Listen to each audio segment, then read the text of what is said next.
At 70, if you can still do these 5 things, you're winning at life. Happy elderly. Living, hey everyone, welcome back. Ever quietly wonder, am I truly thriving in my golden years or just getting by? It's easy to brush off those aches, forgetful moments, or daily glitches as normal aging. But what if your body and mind are already signaling you are living vibrantly? As a geriatrician who's guided hundreds through their later years, I've seen how overlooking these subtle signs sparks unnecessary worry and dims your joys. Today, we'll reveal 5 often missed power signals that prove you're rocking senior life, plus free, easy tips to nurture them daily. By the end, you'll feel confident with a simple roadmap to savor every moment. Your way. Stick around. The final sign? It's a profound game-changer for relationships and inner peace. Quick question. Felt that quiet doubt about your well-being? Drop a yes in the comments. You're not alone, and it builds our community. Let's dive in. Number 1. Walking steadily without fear of falling. Now, let's talk about something many of us might quietly worry about. Staying steady on our feet. Do you ever catch yourself meticulously watching every step, perhaps gripping the railing a little tighter than you used to? Many of my patients tell me they just assume being a bit wobbly is part of getting older. They think it's just something you have to accept as the years go by. But here's the thing, and it's a crucial insight from my years of practice. Steady walking isn't just about having strong leg muscles. Not at all. It involves a sophisticated dance between so many parts of your body. Your balance system in your inner ear, your eyes helping you orient yourself, and how quickly your brain communicates with your muscles to keep you upright. It's also deeply connected to your core strength, that center that keeps you stable and secure. As we age, these incredible systems can naturally slow down a bit. Our reflexes might not be as snappy as they once were. Our muscle mass can decrease, a process we call sarcopenia. And even our bones might not be quite as dense, making us feel less sure-footed. This natural decline in stability isn't just about the physical risk of a painful fall. It means so much more. It means less confidence. Maybe skipping that fun trip to the grandkids' soccer game, or avoiding going out to the grocery store, or to meet friends for lunch. You start limiting your world, often without even truly realizing how much you're holding back. The good news is, research consistently shows that falls are a leading cause of injury and lost independence for seniors. Yes, but also, much of it can be prevented. I remember a wonderful patient, Mary, who started to rely heavily on her walker. It wasn't really because she needed it for her legs, but because she truly feared falling. That fear became a cage. We started working on some incredibly simple balance exercises. Things like literally just standing on one foot for a few seconds each day, right next to her kitchen counter for support, just in case. And you know what? Within just a few weeks, she was confidently walking her little dog, Buddy, around the block again. It wasn't about perfect balance, but about rebuilding that crucial confidence. It changed her whole outlook, gave her back a piece of her independence. So, what can you do right now? My advice is always simple, practical, and often free. Practice simple balance exercises daily, even standing next to your kitchen counter, lifting one foot for 10 to 15 seconds, or trying a heel-to-toe walk in a safe hallway. It's about building those neural pathways and muscle memory, little by little. Don't let the fear of falling steal your freedom and your joy. Start with these small steps today. And remember, a good pair of supportive, non-slip shoes and taking a quick look around your home for potential trip hazards like loose rugs or cluttered pathways can make a huge, huge difference. If you're ready to take back your confident stride, comment "steady" below. Number 2. Remembering well from little things to the important ones. Next up, let's talk about our memory. Who hasn't walked into a room and completely forgotten why they went there?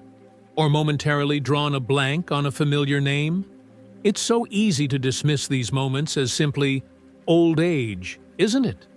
But for many, these little mental hiccups often spark a quiet worry. It's a valid concern. Memory isn't one big monolithic thing, you see? It's actually a whole interconnected network of processes. It's how your incredible brain encodes new information, stores it away, and then, crucially, retrieves it when you need it. As we age, sometimes that retrieval part, like trying to find a specific file on an overflowing computer, can just get a little slower. This isn't necessarily a sign of a major problem.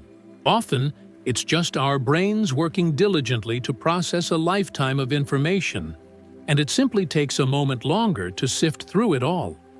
Think of it as a vast, rich library that's grown over decades. Things like stress, not getting enough sleep, which we'll talk about next, or even certain medications you might be taking, can also play a huge role in how sharp and reliable your memory feels. When memory falters, even a little, it can subtly chip away at your confidence. You might hesitate to join a conversation or feel a bit embarrassed, and that's perfectly understandable. It impacts your independence in many ways, from remembering important appointments to simply enjoying a good book or telling a vivid story. Research consistently shows that keeping your brain active and engaged is just as important as physical exercise for your body. Your brain needs its daily workout too. I had a truly wonderful patient, Arthur, who loved doing crossword puzzles but got incredibly frustrated when he couldn't remember words or names as quickly as he used to. We started talking about brain games, and I don't just mean formal puzzles.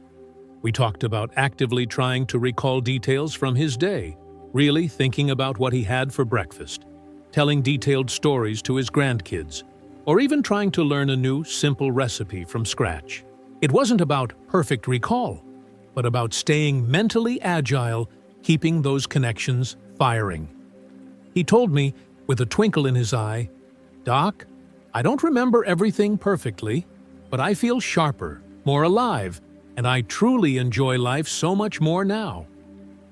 So, what's a simple, actionable step you can take? Engage your brain every day. Read a little, do a crossword or a Sudoku. Maybe try to learn a new, simple skill, a few words in a new language, or even that new recipe you've been meaning to try. Tell stories, actively participate in conversations, or even just jot down a few memories from your day. These brain workouts are crucial for keeping those neural connections strong and vibrant. Don't just sit and let your brain wander. Challenge it gently every day. And remember, staying hydrated and getting good restorative sleep are huge, foundational elements for overall brain health. Has a simple memory trick ever surprised you with how well it worked? Comment "sharp mind" below if you're ready to keep your brain active and sharp. Number 3. Sleeping well through the night without constant waking. Let's move on to something incredibly precious, yet often elusive for many of us: a good night's sleep. How many of you wake up constantly throughout the night, tossing and turning, perhaps looking at the clock at 3 a.m. with a sigh? A full, restful night's sleep often feels like a luxury for many seniors, not a given, and that can be incredibly frustrating. It really can. But here's the truth. A full night's rest is a complex symphony of your body, is systems working together. It's when your brain consolidates memories from the day, your body repairs itself from daily wear and tear, and your hormones rebalance themselves. Think of it like recharging your phone, but on a much deeper, more profound level, for your entire being. As we age, our sleep architecture naturally changes a bit. We tend to spend less time in the very deep, restorative stages of sleep, and our internal body clock can sometimes shift, making us feel tired earlier or wake up earlier. Conditions like sleep apnea, restless leg syndrome, chronic pain, or even just frequent trips to the bathroom can also significantly disrupt that precious sleep cycle. Poor sleep doesn't just make you tired and groggy the next day, it affects your mood, makes it harder to concentrate, weakens your immune system, and can even contribute to that feeling of being wobbly on your feet that we discussed earlier. It truly is a foundational pillar of good health. Every major health organization emphasizes the critical role of 7 to 9 hours of quality sleep for overall health, especially as we age. It's not just a recommendation, it's a necessity.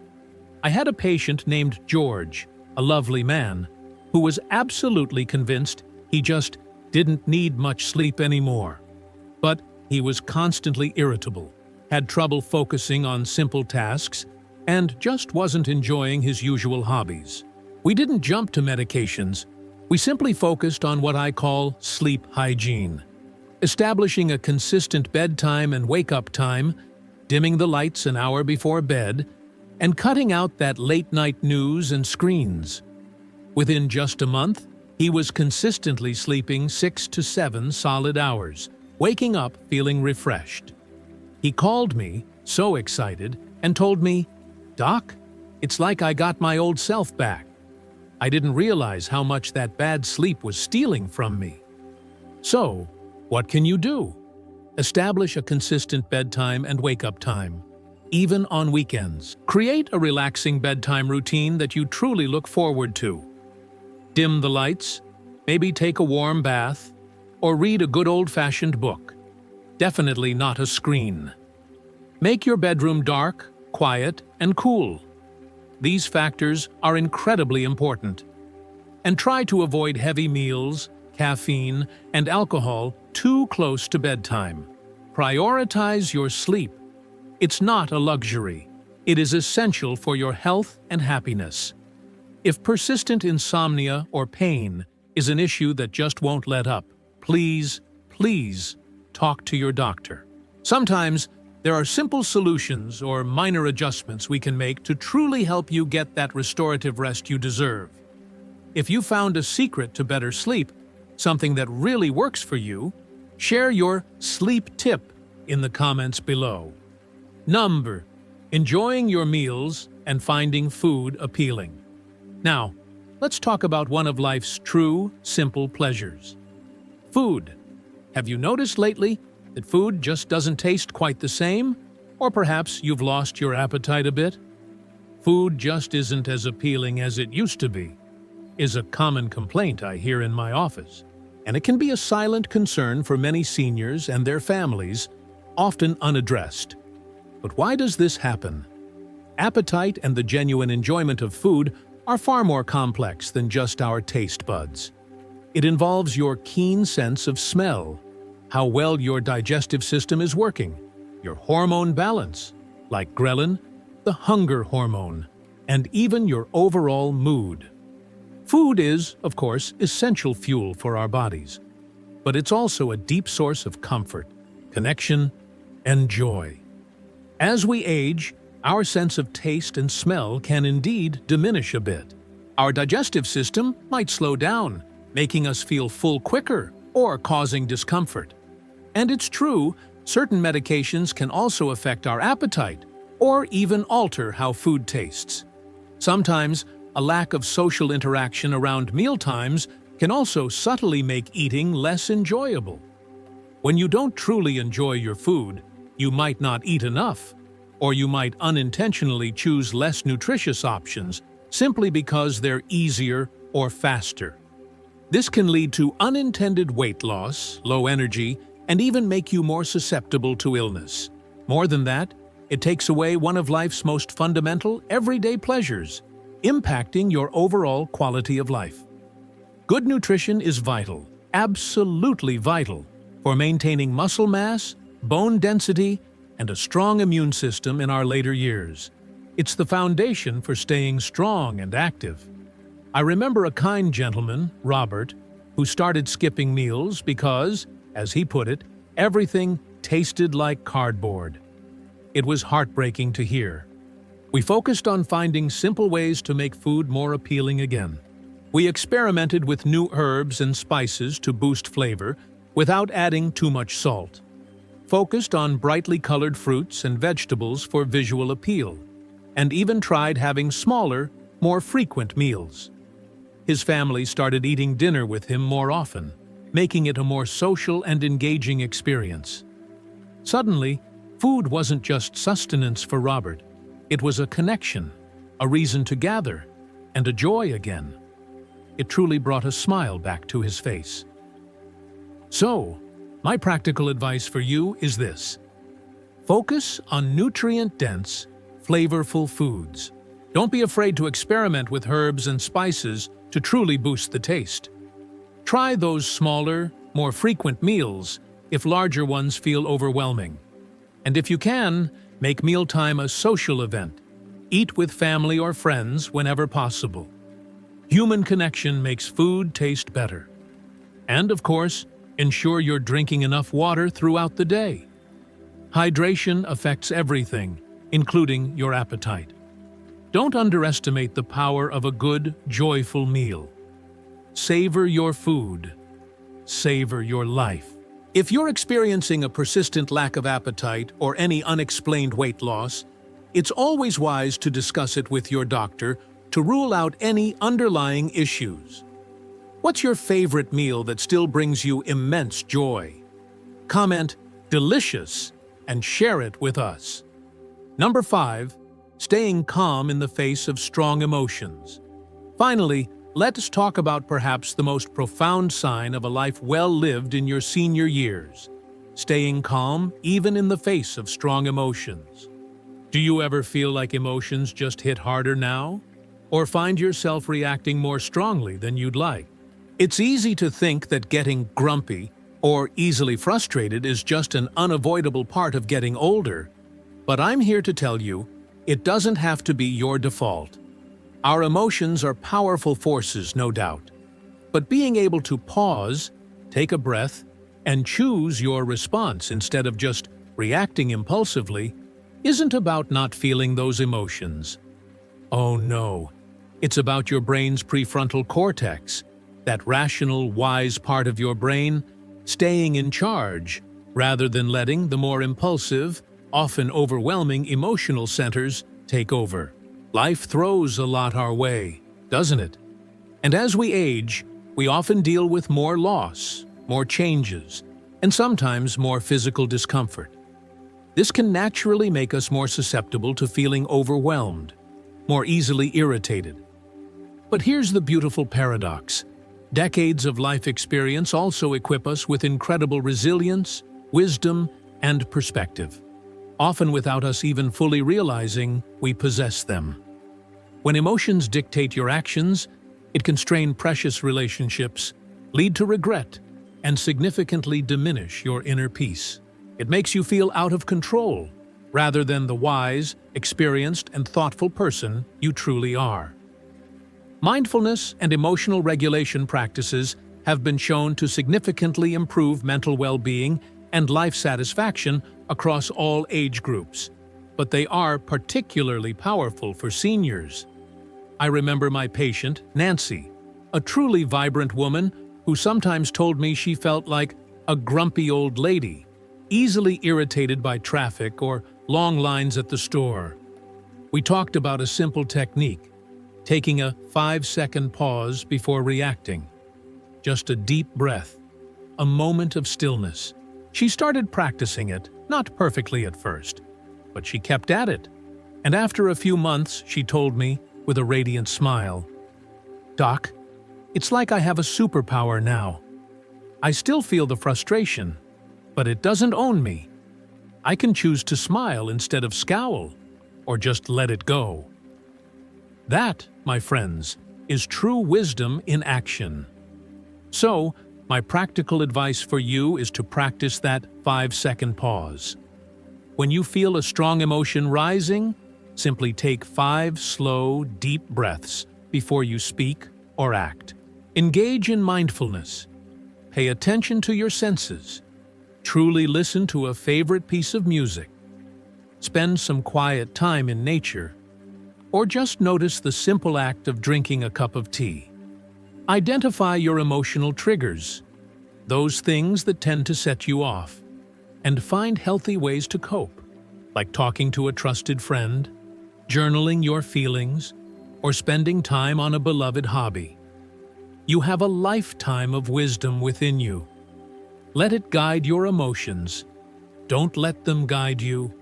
It's perfectly normal to feel emotions deeply. That's part of being human. But if you're consistently struggling with persistent feelings of sadness, anxiety, or anger that feel overwhelming, please don't hesitate to reach out to a professional.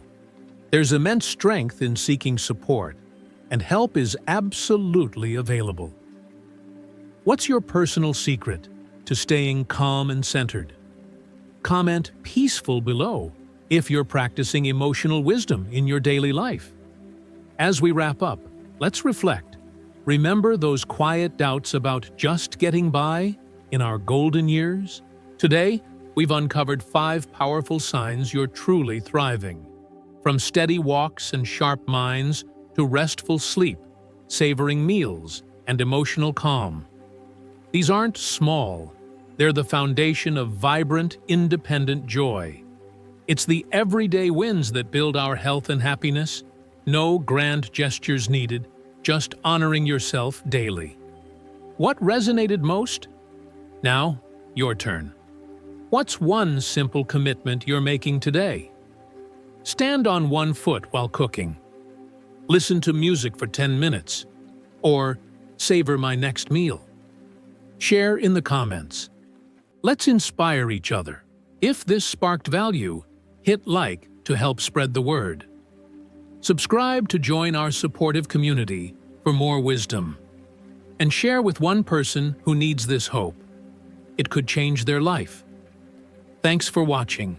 Stay healthy, wise, and thriving. See you next time.